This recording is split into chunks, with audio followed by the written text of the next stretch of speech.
क्या हुआ? फोन रखूं ना? गणेश, बोलो रेजिना। मम्मी पापा को देखने का बड़ा मन कर रहा है।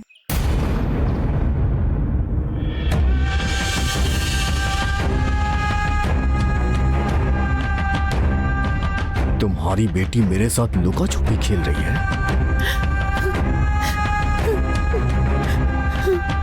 उसे जिंदा रखना चाहते हो तो बता दो वो कहाँ है। अरे हमें नहीं पता हमें। परमा, वो नादान है। वो तुम्हें और तुम्हारे पिताजी को जानती नहीं, इसलिए गलती होगी। उसे माफ कर दो परमा। तुम्हारी बेटी ने जो काम किया है ना, अगर उसके लिए मैं माफ कर दूं तो मैं यहाँ का दादा किसी भी कीमत पे कहलाने लायक नहीं हूँ। तुम्हारी बेटी इस दुनिया के किसी भी कोने में रहे, ये परमन उसे ढूंढ कर उसका काम तमाम कर देगा।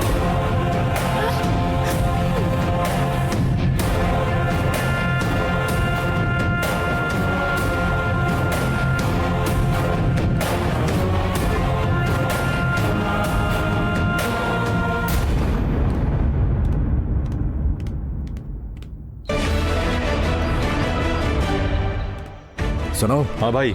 इस घर में अगर कोई भी नया आदमी आए तो फौरन मुझे बताना। 24 घंटे इस घर पे निगरानी रखना। अगर कोई भी इनके घर आए तो उससे पूछताछ करना।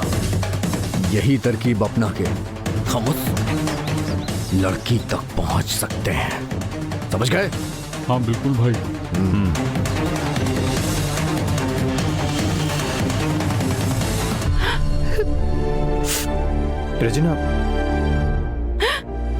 रेजिना प्लीज मत रो।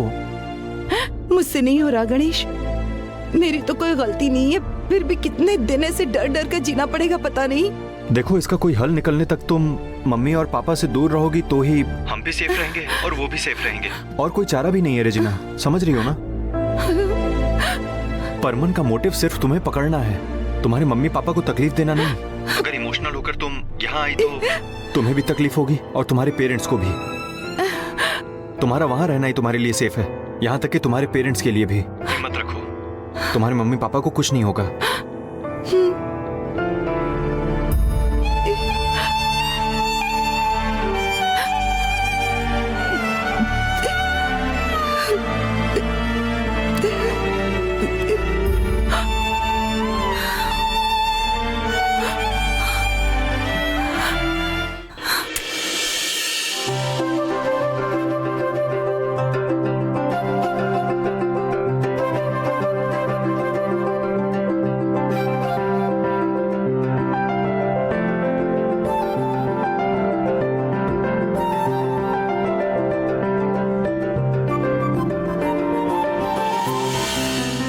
खड़ी क्यों हो? बैठ जाओ।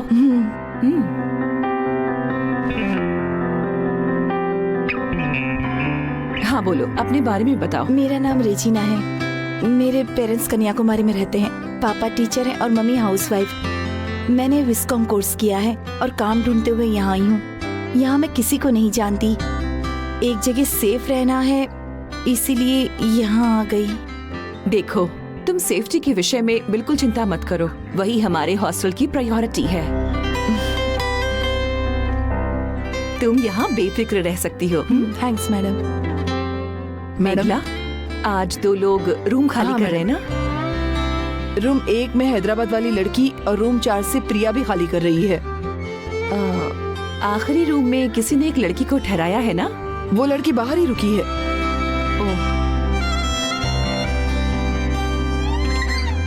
मेघला मैडम, रेजिना को रूम नंबर 4 की लड़कियों से कहकर छोड़ कर आओ। ठीक है मैडम। और बाहर रुकी उस लड़की को अंदर बुलाओ। ठीक है madam. Okay, thank you madam, चलती हूँ। ठीक है। मैडम तुम्हें बुला रही हैं। गायत्री, इसे अंदर लेकर जाओ। तुम आओ रेजिना। तुम हॉस्टल में आ गई क्या? तुमको रूम दिया क्या? हमें लगा कि तुम चली गई। किसी को बिना बताए आपने मुझे अपने कमरे में रखा। अगर किसी को ये पता चल गया तो प्रॉब्लम होगी, ये सोचकर मैं पूरी रात सो नहीं पाई। सॉरी। अरे सॉरी क्यों कह रही हो? तुमने जो किया वो सही है। आनंदी, चलो मैडम से मिलने चलते हैं।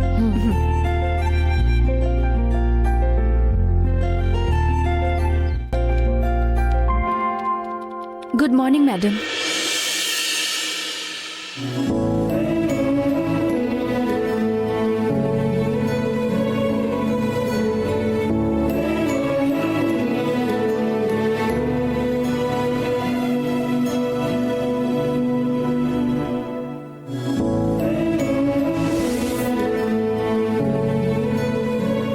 अंदर आओ।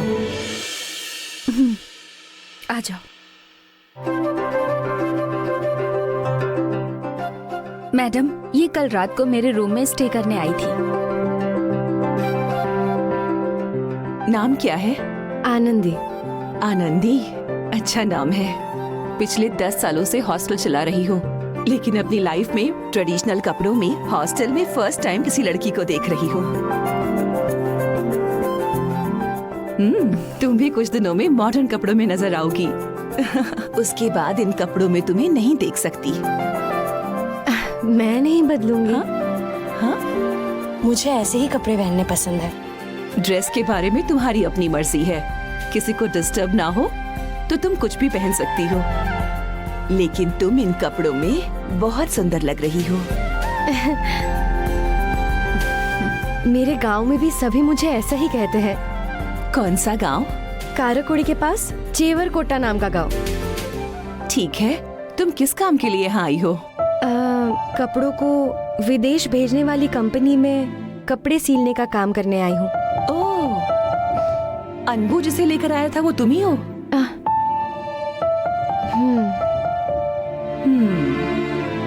अनबू यहाँ बहुत सारी लड़कियों को लेकर आया है। यहाँ जगह नहीं होती है तो 2-3 दिन पहचान वालों के घर में भी ठहराया है। सच कहूँ तो अच्छा लड़का है। वो तो पक्का एक चोर है। वो लड़कियों को घूरता है, ये मैडम को पता नहीं, बेचारी। ठीक है, गांव में तुम्हारे माँ और पिताजी क्या करते हैं? बाबा गांव की देखरेख करते हैं, माँ घर का काम और घास पेड़ के काम करती है। मेरे गांव में पैसे कमाने का और कोई जरिया नहीं, इसीलिए मैं यहाँ आई हूँ। चिंता मत करो, यहाँ जो भी आता है जिंदगी में कुछ ना कुछ हासिल करता है। जरूर तुम भी बड़ी इंसान बनोगी। आपकी बात सुनकर अच्छा तो लग रहा है, लेकिन मैं बड़े इंसान होने की आशा रखकर तो यहाँ बिल्कुल नहीं आई हूँ। 4 पैसे कमाकर एक अच्छे घर में मेरी दीदी की शादी करा के, मेरे बाबा के सारे उधार चुका के, उनके साथ आखिरी समय तक मेरे गांव में ही चैन से रहना चाहती हूँ। बस इतना ही। क्या बात है आनंदी, इस छोटी